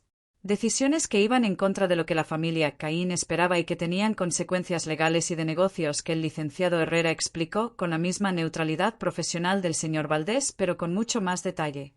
Los proyectos de construcción que estaban en juego. Las cláusulas del compromiso. Lo que Vanessa y su familia podían hacer legalmente versus lo que podían hacer de otras maneras. Pero lo que Dante me estaba diciendo, debajo de todo el lenguaje legal, era esto: había tomado la decisión. No iba a casarse con Vanessa Caín. Y esa decisión iba a tener consecuencias que se extenderían hacia mí, hacia Emma, hacia cualquier persona que estuviera cerca de él. Necesito que sepas exactamente en qué te estás metiendo antes de que tomemos ningún otro paso, dijo, mirándome directamente. No quiero que descubras algo después que no esperabas. Lo miré. Luego miré al licenciado Herrera, que de repente parecía muy interesado en sus papeles. Me estás preguntando si quiero seguir en esto, dije. Te estoy dando la información para que puedas decidirlo tú. Pensé en la denuncia de servicios sociales. Pensé en la abogada de Vanessa con su voz perfectamente neutral. Pensé en la señora Patricia describiendo a una mujer de cabello oscuro mirando hacia el edificio. Pensé en 90 días de caso abierto. Y luego pensé en algo más. Pensé en Dante Moretti diciendo va a salir bien cuando Emma estaba en el quirófano. Pensé en no es una deuda. Pensé en junto al río con el viento frío diciéndome que yo era la única conversación que tenía sin agenda. Me pregunté si la persona que me había enseñado desde pequeña que confiar en otros era una variable poco confiable habría tomado la misma decisión que yo estaba a punto de tomar. Creo que sí. Creo que mi madre, que había pasado la vida entera apostando por las cosas reales aunque fueran difíciles, habría tomado la misma decisión. No me voy a ningún lado, dije. Dante me miró durante un momento que fue largo y significativo de una manera que no era fácil de describir. Luego asintió. El licenciado Herrera carraspeó y continuó con sus papeles. Y yo supe, de esa manera en que se saben las cosas antes de que sean completamente visibles, que lo que venía iba a ser lo más difícil que había enfrentado hasta ese punto. Pero también supe algo más, que esta vez no lo iba a enfrentar sola. Lo que ninguno de los 3 en esa sala sabía todavía era que Vanessa Caín no había terminado, que la denuncia de servicios sociales había sido solo la primera pieza, que mientras nosotros estábamos en esa oficina hablando de consecuencias legales y decisiones futuras, ella ya había puesto en movimiento algo que iba a llegar de una dirección que yo no estaba mirando, y que iba a doler de una manera que ninguno de nosotros había calculado. Lo que Vanessa había puesto en movimiento llegó un lunes por la mañana en forma de titular. No un artículo largo. No una investigación periodística. Un titular de esos sitios de noticias locales que viven de generar clics con información que tiene suficiente verdad para no ser completamente mentira y suficiente distorsión para hacer el daño máximo. Mesera de Salvatores, la nueva conquista del capo Moretti mientras su prometida espera. Había fotos. El almuerzo del domingo en el restaurante pequeño. La caminata junto al río. Una foto tomada desde lejos de los dos hablando en la entrada de Salvatores una noche. En ninguna foto había nada que fuera objetivamente comprometedor. Pero la narrativa que construían era clara y estaba diseñada con precisión. Mi teléfono empezó a sonar antes de que terminara de leer. Mi supervisora de la tienda de ropa fue la primera. Me llamó para decirme que lamentaba mucho la situación, pero que dado el artículo y la atención que estaba generando en redes sociales, la empresa había decidido que era mejor para todos que yo tomara un descanso indefinido del trabajo. No era un despido formal, dijo. Era un descanso. La diferencia entre las dos cosas era principalmente semántica y los dos lo sabíamos. Roberto Salinas llamó 20 minutos después. Grace, necesito pedirte que no vengas esta semana. Su voz sonaba genuinamente incómoda. No te estoy despidiendo. Pero hay presión y necesito que las cosas se calmen antes de que vuelvas. Así que en el espacio de una mañana perdí los dos trabajos. Me senté en la cocina con el teléfono sobre la mesa y Emma en la habitación dibujando, completamente ajena, y calculé. Tenía dinero para el mes. Quizás mes y medio si era muy cuidadosa. Los gastos médicos de Emma seguían llegando aunque la cirugía estuviera pagada. El alquiler no esperaba. Llamé a Dante. Ya lo vi, dijo antes de que yo hablara. Perdí los dos trabajos. Un silencio corto. Voy a... No, lo interrumpí. No me vayas a ofrecer dinero ahora mismo. No estoy en ese lugar ahora mismo. Otro silencio. Está bien, dijo. Y lo dijo de una manera que me indicó que lo entendía, que entendía la diferencia entre ayuda que preserva la dignidad y ayuda que la erosiona, y que no iba a cruzar esa línea sin que yo se lo pidiera. ¿Qué está haciendo Vanessa exactamente?, pregunté. Está construyendo una narrativa pública antes de que yo pueda hacer el anuncio formal de la ruptura del compromiso, dijo. Si yo rompo el compromiso después de que esto ya está en los medios, parece que lo estoy haciendo por ti. Lo cual le da a la familia Caín argumentos legales sobre incumplimiento motivado. ¿Y si lo rompes antes de que la historia crezca más? Eso es lo que estamos preparando. Pero necesitas ser en los términos correctos o los proyectos de construcción caen y hay 200 personas que pierden su trabajo. Una pausa. Herrera está trabajando en eso. Había una lógica en todo lo que decía. Una lógica fría y real. Pero desde donde yo estaba sentada, con un mes de dinero en el banco y los dos trabajos perdidos en una mañana, la lógica fría era difícil de sostener como único punto de apoyo. Dante, dije. Necesito que esto se resuelva pronto. Lo sé, dijo. Confía en mí. Confiar. Esa palabra que yo había aprendido desde muy joven a guardar con mucho cuidado porque las veces que la había soltado sin cuidado había terminado pagando el precio. Colgué.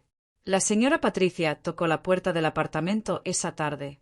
Entró, se sentó, me miró con esa mirada suya que no necesitaba palabras para comunicarlo todo, y puso sobre la mesa un sobre. No lo abras ahora mismo, dijo. Solo sabe que está ahí. Era dinero. No pregunté cuánto. Lo cerré y lo puse en el cajón y le agradecí de la única manera que podía agradecerle, que era sin hacer el gesto más grande de lo que era. Esa noche, después de que Emma se durmió, fui honesta conmigo misma de la manera más completa que había podido serlo hasta ese punto. Estaba más vulnerable de lo que había estado en mucho tiempo. Los dos trabajos perdidos. El caso de servicios sociales todavía abierto. Una historia en los medios que distorsionaba lo suficiente para hacer daño. Y en el centro de todo, una situación con un hombre cuya vida era más complicada de lo que cualquiera de mis experiencias previas me había preparado para manejar. Me pregunté si había cometido un error. La respuesta que llegó no fue inmediata ni simple. Fue algo más parecido a una evaluación honesta. No había cometido el error de sentir algo real por alguien real. Eso no era un error. El error habría sido no verlo venir, y yo lo había visto. El error habría sido no calcular las consecuencias, y yo las había calculado. Lo que había pasado era que las consecuencias llegaron de todas formas porque Vanessa Cain tenía más recursos y menos escrúpulos de lo que cualquier cálculo razonable podía anticipar. Eso no era un error de juicio. Era solo la vida siendo complicada de la manera en que la vida es complicada cuando las personas con poder deciden usarlo sin límites. Me fui a dormir con esa conclusión. No me hizo sentir mejor exactamente, pero sí me dio algo firme sobre qué pararse al día siguiente. La semana siguiente fue la más larga que recuerdo. Sin el turno de la mañana ni el de la noche, mis días adquirieron una estructura extraña que era superficialmente más tranquila pero por dentro más pesada. Emma notó que yo estaba en casa más de lo habitual y lo celebró sin saber el porqué. Hacíamos desayunos largos. Íbamos al parque. Leíamos libros en el sofá con ella acurrucada bajo mi brazo. Esos momentos eran reales y buenos y los sostenía con las dos manos. El resto del tiempo yo estaba buscando trabajo, enviando solicitudes, recibiendo respuestas que iban de entusiastas a silenciosas dependiendo de si la persona que las enviaba había visto el artículo. El mundo digital tiene memoria larga para las historias que generan clics y poca para el contexto que las rodea. El jueves de esa semana recibí otra llamada de la licenciada Torres. La señora Cain ha presentado material adicional al Departamento de Servicios, dijo con la misma voz perfectamente neutral de la primera vez. Registros que presuntamente muestran transferencias financieras desde cuentas asociadas al señor Moretti hacia usted. Me quedé fría. No ha habido ninguna transferencia financiera, dije. El departamento tomará su propia decisión sobre la autenticidad del material. Colgué. Llamé a Dante de inmediato. Dice que tiene registros de transferencias. Un silencio breve. No hay ninguna transferencia directa hacia ti, dijo. El pago al doctor Arenas fue de una fundación médica, no de mis cuentas personales. Una pausa. Pero Vanessa tiene acceso a personas que pueden fabricar documentos que parezcan convincentes hasta que un perito los examine. ¿Cuánto tiempo toma que un perito los examine? Demasiado. Lo dije sin rodeos. Dante, si Servicios Sociales recibe documentos que parecen mostrar que me estás pagando, aunque sean falsos, eso junto con la denuncia anterior da suficiente base para una visita de emergencia. Hice una pausa. Una visita de emergencia puede significar que se lleven a Emma mientras se investiga. El silencio que siguió fue diferente a todos los silencios anteriores. Eso no va a pasar, dijo. Y su voz tenía algo que yo no le había escuchado antes. No era solo determinación. Era algo más personal que eso. Era la voz de alguien que acaba de entender que la situación llegó a un límite que no está dispuesto a permitir que cruce. Herrera va a presentar los documentos reales de la Fundación Médica ante el departamento mañana a primera hora, dijo. Y voy a hacer el anuncio de la ruptura del compromiso esta semana. Sin esperar más. Los proyectos de construcción se van a resolver de otra manera. Siempre hay otra manera. Una pausa. Pero Emma no tiene otra manera. Tú no tienes otra manera. Y eso es lo único que importa ahora. Guardé esas palabras. Las guardé de la manera en que se guardan las cosas que te cambian algo por dentro de manera irreversible. El anuncio llegó un viernes. No fue dramático. Dante no convocó una rueda de prensa ni publicó una declaración extensa. Lo que hizo fue enviar una carta formal a la familia Cain a través del licenciado Herrera, con copia para los notarios correspondientes, indicando que el compromiso estaba disuelto por decisión unilateral y que cualquier acción legal relacionada con las cláusulas contractuales sería respondida en los tribunales con la documentación completa de las razones de la disolución. Las razones incluían, según me explicó Herrera después, evidencia de la denuncia maliciosa de Servicios Sociales, la fabricación de documentos financieros y el artículo de prensa cuya fuente podía rastrearse directamente a la oficina del abogado de los Cain. Vanessa llamó a Dante 6 veces ese día. Él no contestó ninguna. Su padre llamó 2 veces. Herrera contestó en su nombre. Yo me enteré de todo esto por mensajes que Dante me enviaba con esa economía de palabras suya que a estas alturas yo ya sabía leer bien. Cada actualización era concisa y directa, sin adornos, sin drama añadido. Como si los hechos solos fueran suficiente y cualquier cosa adicional fuera innecesaria. Esa tarde, con Emma dormida la siesta, me senté en el sofá y miré el techo durante un momento largo. Habían pasado casi 3 meses desde la noche en Salvatores.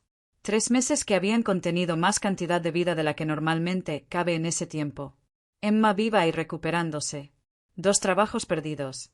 Una denuncia de servicios sociales. Documentos falsos. Un artículo de prensa. Y en el centro de todo, algo que había ido creciendo de manera silenciosa y constante hasta que ya no era silencioso porque era demasiado real para seguir siéndolo. Me pregunté qué habría dicho mi madre. Creo que habría dicho algo simple.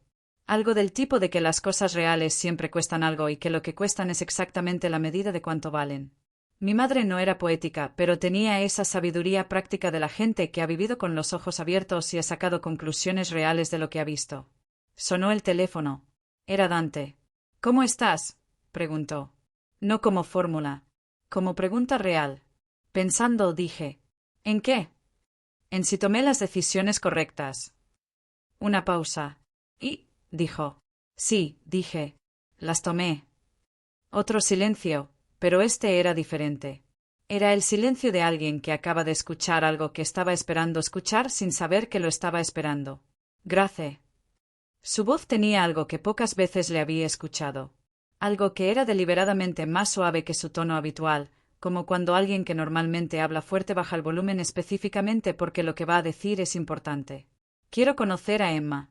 Me quedé quieta un momento. Esa frase, en ese contexto, era mucho más grande que sus 4 palabras.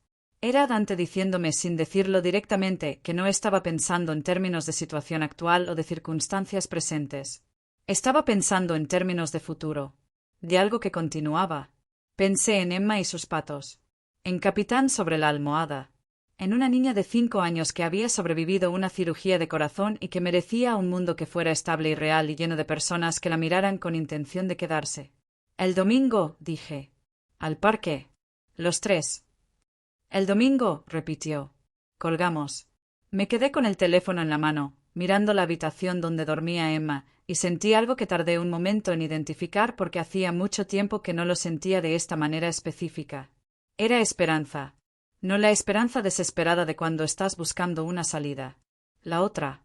La que viene cuando ya pasaste lo peor y empiezas a ver que lo que viene adelante tiene forma real. El domingo fue un día claro. Llegamos al parque Emma y yo a las 10:30. Ella llevaba a Capitán, por supuesto, y yo llevaba el pan para los patos porque Emma había insistido en que los patos nos iban a extrañar si llegábamos sin pan. Dante llegó 10 minutos después. Llegó sin traje. Jeans, una chaqueta oscura, sin los 2 hombres habituales. Era la primera vez que lo veía así y la diferencia era notable. Seguía siendo él, la misma calma, la misma solidez.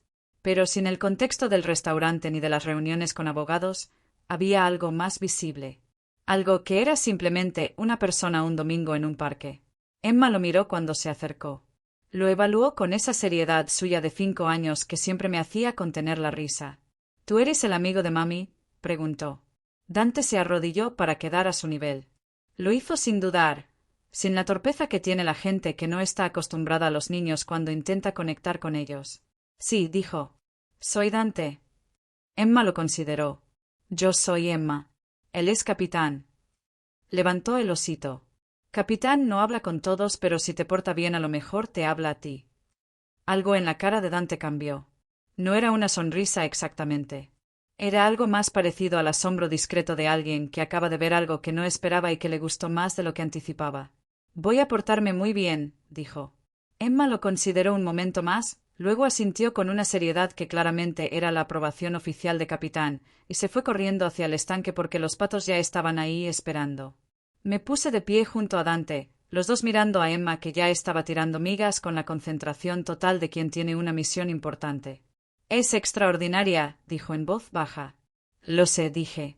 Nos quedamos así un momento, los dos mirando a Emma, con el sol de la mañana en el parque y los patos y Capitán bajo el brazo de mi hija, y algo entre nosotros que ya no necesitaba ser nombrado porque era completamente visible.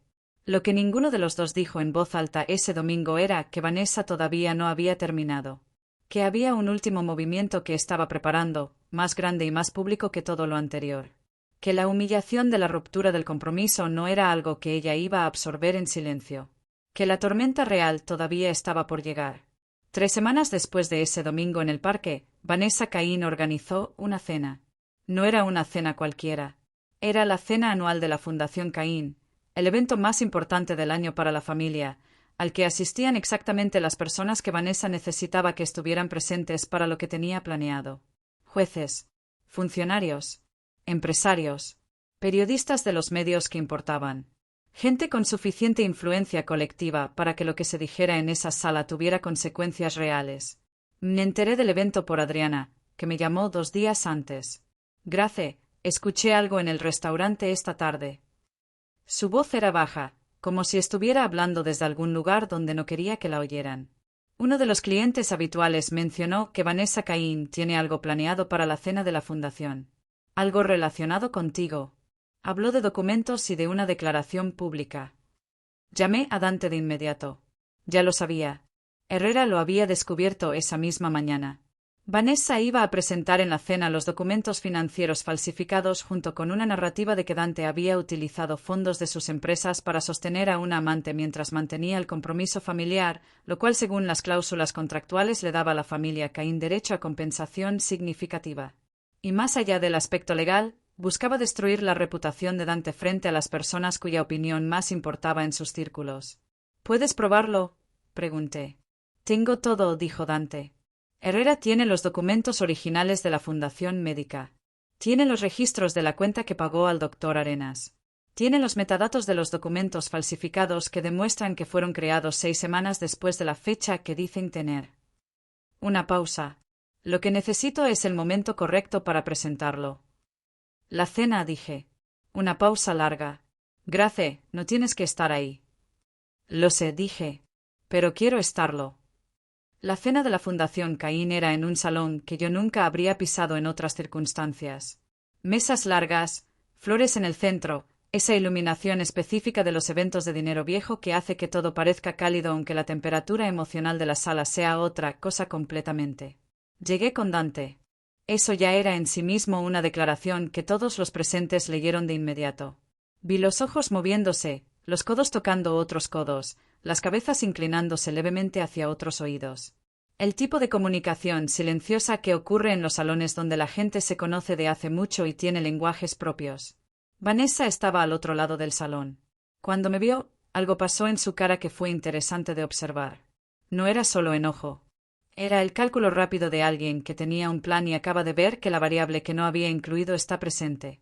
La cena transcurrió con esa cortesía tensa que tienen los eventos donde todos saben que algo va a pasar y nadie quiere ser el primero en moverse.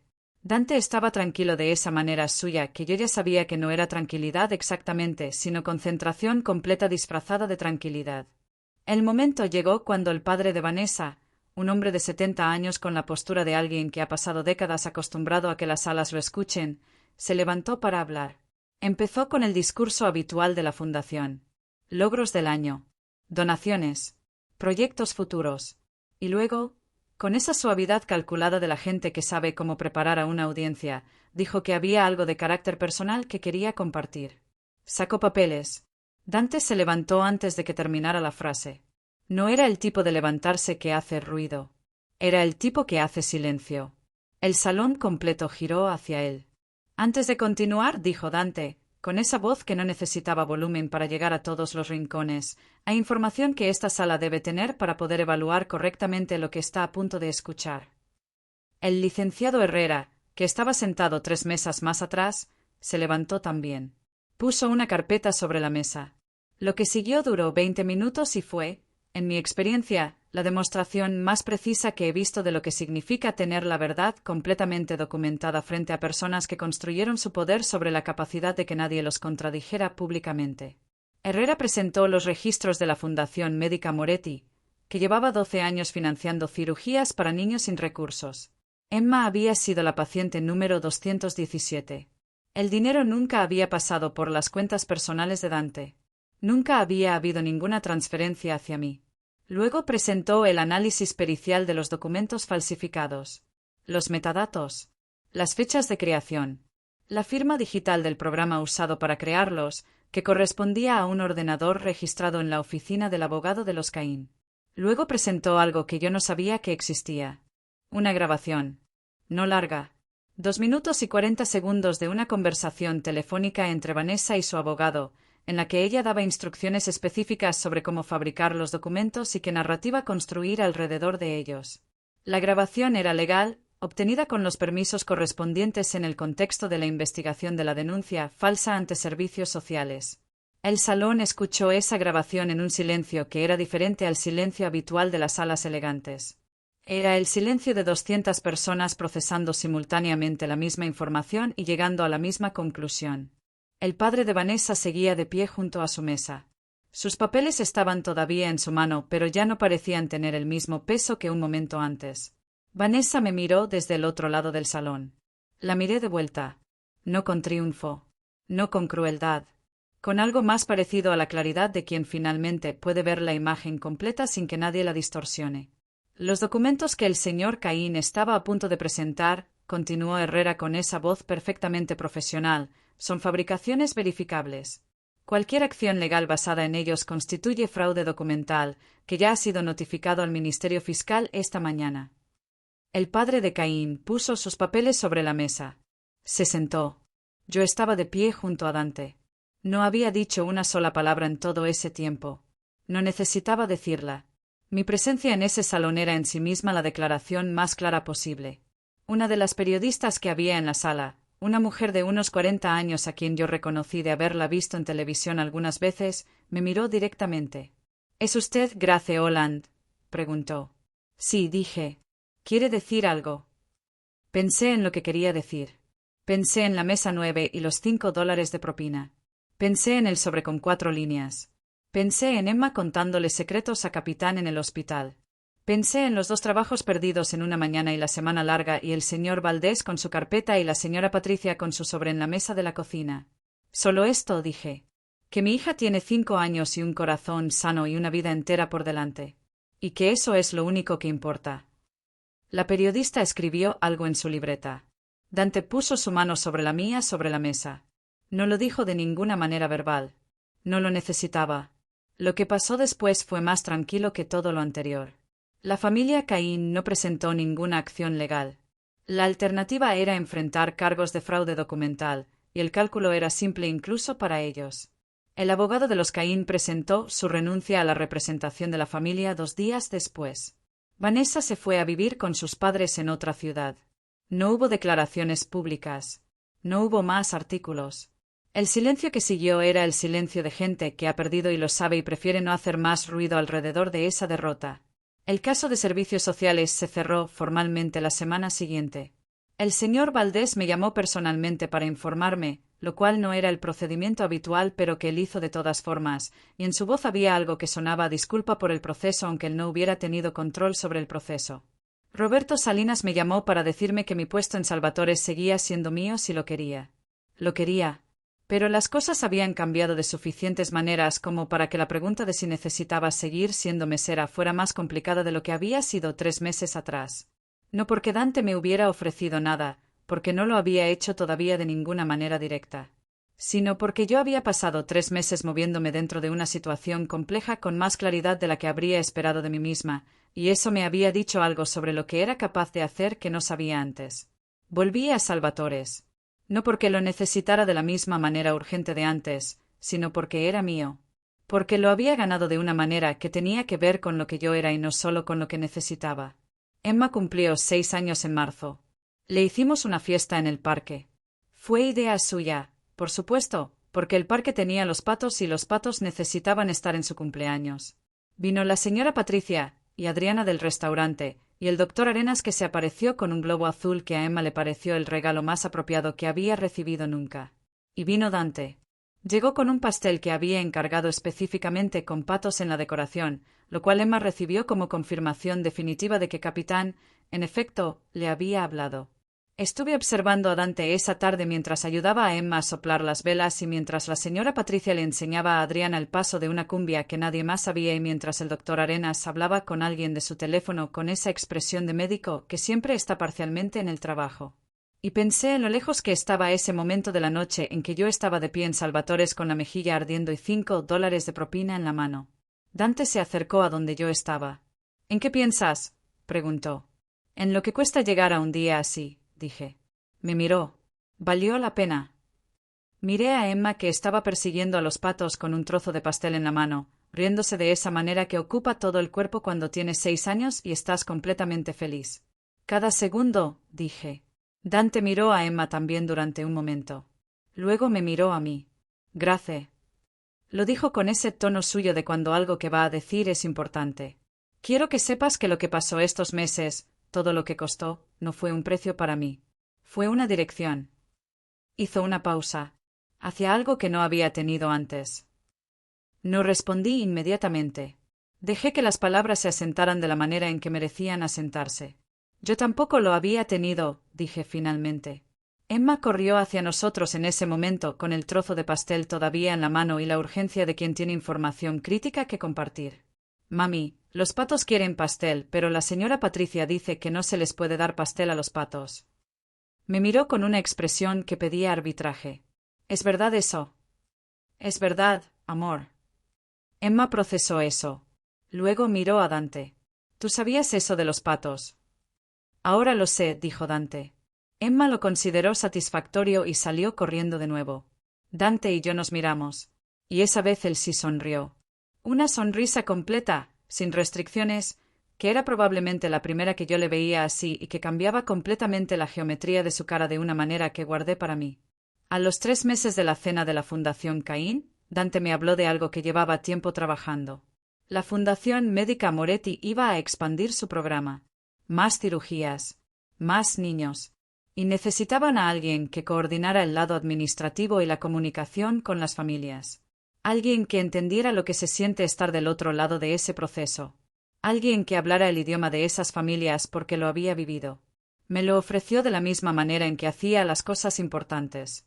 Directamente, sin adornos, con el espacio suficiente para que yo dijera no sin que eso significara nada más que no. Dije sí, no porque Dante me lo pidiera, sino porque era exactamente el tipo de trabajo que yo habría querido que existiera cuando estaba sentada en la orilla de la cama de Emma mirando un número de teléfono del médico que no podía pagar, deseando que hubiera alguien que entendiera desde adentro lo que se sentía estar ahí. Ahora podía ser esa persona. La señora Patricia me dijo algo un domingo por la mañana mientras tomábamos café en su apartamento y Emma dormía todavía. Grace, dijo, con esa seriedad de cuando iba a decir algo real, tu mamá estaría muy orgullosa. No respondí de inmediato porque la frase me tomó de una manera que no esperaba. No con tristeza, aunque había un poco de tristeza también. Con algo más parecido al reconocimiento de que las cosas buenas que somos vienen de algún lugar, y que ese lugar a veces es una persona que ya no está pero que sigue presente en la manera en que hacemos las cosas. Eso espero, dije. La señora Patricia asintió y tomó su café. Y en el apartamento de al lado, Emma se despertó y llamó a Capitán y luego me llamó a mí, con esa voz de 6 años que es la cosa más completamente real que existe en mi mundo. Esta historia podría haberse quedado en la noche de la mesa 9. En la bofetada y la respuesta y los $500 sobre la mesa. Esa habría sido una historia completa en sí misma. Pero las historias reales no terminan en los momentos dramáticos. Terminan en los martes ordinarios en que tu hija desayuna sin toser. En los domingos en el parque con pan para los patos. En el trabajo que haces no porque no tengas otra opción, sino porque es tuyo y tiene sentido y viene de lo más real que tienes. Yo no fui a Salvatores esa noche buscando cambiar mi vida. Fui porque necesitaba el dinero y porque Emma lo necesitaba más. Lo que no sabía era que la vida a veces pone exactamente la prueba que necesitas justo en el momento en que tienes exactamente la fuerza para pasarla, aunque en ese momento no lo sientas así. Lo que sí sé ahora es esto. La dignidad no es algo que alguien te puede quitar si tú no se la das. Y el valor de levantarte y decir no me vuelvas a tocar en el momento más vulnerable de tu vida, con los pies cansados y la cuenta bancaria casi vacía y el miedo real de perder el único trabajo que tienes, ese valor es tuyo. Nadie te lo regala. Nadie te lo puede quitar. Es tuyo completamente. Emma me lo recuerda todos los días sin saberlo. Solo con respirar bien y perseguir patos y contarle secretos a Capitán. Eso es suficiente. Es más que suficiente. Si esta historia los movió, si llegaron hasta aquí y sintieron algo real, déjenlo en los comentarios. Cuéntenme qué parte los marcó más. Y si conocen a alguien que necesite escuchar una historia sobre no rendirse, compártanla. Esa es la razón por la que estas historias existen. Suscríbanse si todavía no lo han hecho. Hay más historias como esta esperando, y las mejores están por venir. Gracias por quedarse hasta el final. Hasta la próxima.